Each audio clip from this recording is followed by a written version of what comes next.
Lake is continuing to rise, even though minimal. We saw 7 millimeters from yesterday's measurement, and we are still continuing to be vigilant, and we're asking residents to do the same.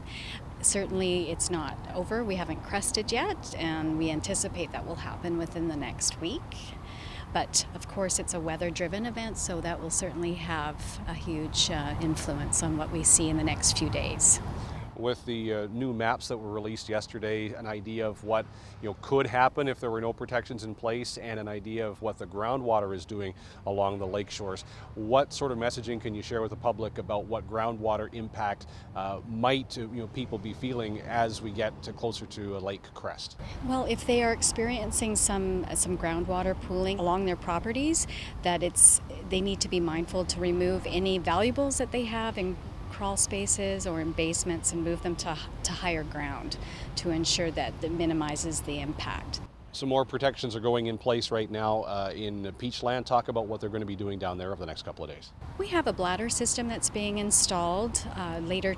It'll arrive later today, with installation to occur for Thursday and Friday. It's 1.7 kilometers long and will be along Beach Avenue. This will obviously be really critical in terms of any wave action that might be experienced during storm events, but there will be some intermittent road closures as well as some pedestrian access limited in some of that along that corridor. And there are roadworks being done as needed throughout various parts of the CORD depending on the certain situation. What can you tell people about what to watch out for as those roadworks are happening? Well, they may pop up without a lot of warning, so just for people to be patient, or motorists to be patient. We have some works that will happen along the roadway at Poplar Point just to reinforce that road. That work will continue probably over the course of the next few days, but it will begin tomorrow.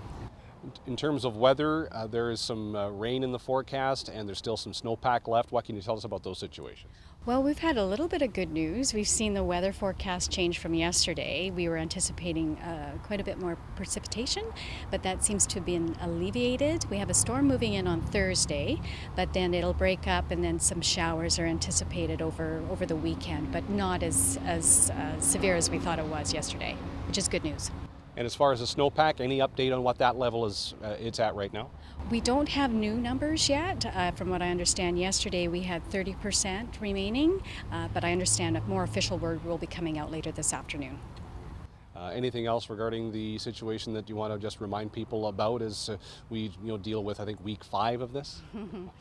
Yes, just to continue to be vigilant, watch to see if there's anything occurring in your basements or in your crawl spaces. Make sure that your flood protection measures are in place and that they're fortified if you need to beef them up a little bit, just due to weather and wave action, which is really one of the bigger concerns. And for more information, where can people go? They can go to courtemergency.ca.